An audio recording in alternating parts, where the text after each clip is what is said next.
with all that for said, a 405 squat. it is, or in the framework of what we do and how we train and how we teach people, is there a point when having a specific goal is beneficial?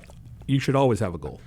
I think your goal should be PRs. Well, at the next meet. So we talk about the process as the goal, 5 more pounds every workout. Mm-hmm. Somebody that has zero interest in competing, okay? Right. The person that says, I just want to go into the gym, I want to be strong, but I need something to look forward to in 6 months. In 6 months, I want to do something. I don't think that hurts anything as long as everything in the near term, like the next workout, has you applying the process correctly. If you decide, I'm squatting 405 right now, I want a 600 squat in 6 months. It's going to fuck you up. Yeah. You're not going to get there. Yeah. Because you can't get strong that fast. Yeah.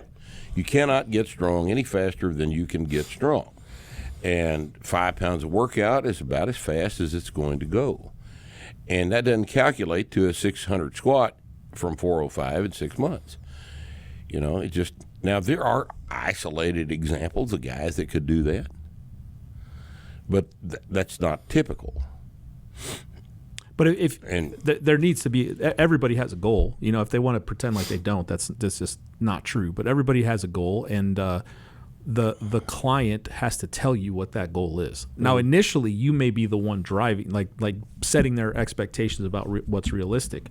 But the goal, there needs to be something you're working towards, whether it's a number, or whatever else, some metric of performance improvement. Otherwise, all you're doing is every day deciding to go do this activity versus another activity. Right. And that's what the 5 pounds of workout keeps, and we say 5 pounds of workout. I want you to understand this is a diagrammatic statement we're making. 5 pounds of workout is really, for the press, it's 2 pounds of workout. For the deadlift, it might be 7.5 pounds of workout. But there's a jump in force production. If your force production capacity is not going up, you're not getting stronger. Abs are not force production. Abs are not strength. Abs are diet. And if you're judging your physical performance ability by aesthetics, well, that's a different occupation we're in. We don't do that. That's a whole nother. Would you say different podcast, different books, the whole thing. Would you say that adjusting our expectations for our goals would be important? Like, for instance, instead of saying, okay, in 3 months, 2 months, I want to squat 375. Okay. Instead of saying that, would you say it would be more prudent to say, okay, my body weight right now is 170. I should get to 200 in 1.5 months. Would that be, do you think that kind of goal setting would be more beneficial than looking at numbers? I think it'd be more beneficial to think in terms of increasing body weight for an underweight male. Yeah, I don't know why they have to be separate. If you want to squat 375 or whatever the number is, you're going to have to. You're going to have to gain some weight to do it. Yeah, so because you got to gain some muscle mass to do it. So, muscle mass weighs something. Yeah. So again, it's part of the goal is going to determine what the process looks like, and that process is depending on the individual. Because some people may not need to gain weight. Most do though. Yeah. Most do. Yeah. Most do. If you're a fat guy, you don't need to gain weight. You need to think in terms of staying at the same body weight while your lifting goes up, but you got to eat to train. Mm-hmm. You got to eat to facilitate recovery from training. And if you are, 5'10", 175, you're underweight.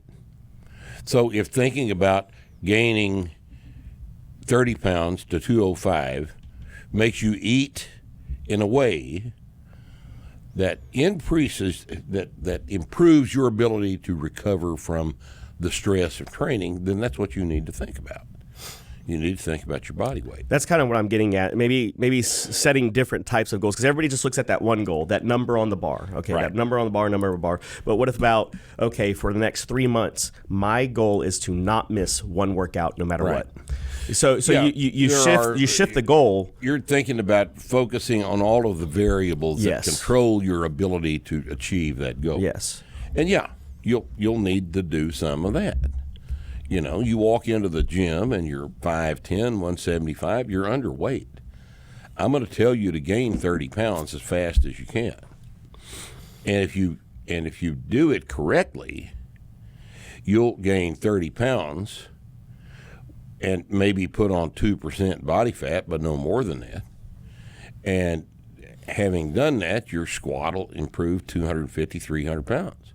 Join us again this week on Starting Strength Radio, where we present to you a bunch of rambling bullshit that we just started talking to each other one day and here in front of the cameras, and we just recorded the conversation. There's some important stuff involved in this conversation. There's some stuff that's utterly and completely irrelevant. And I think, though, that you're going to be disappointed if you don't join us here this coming week for Starting Strength Radio.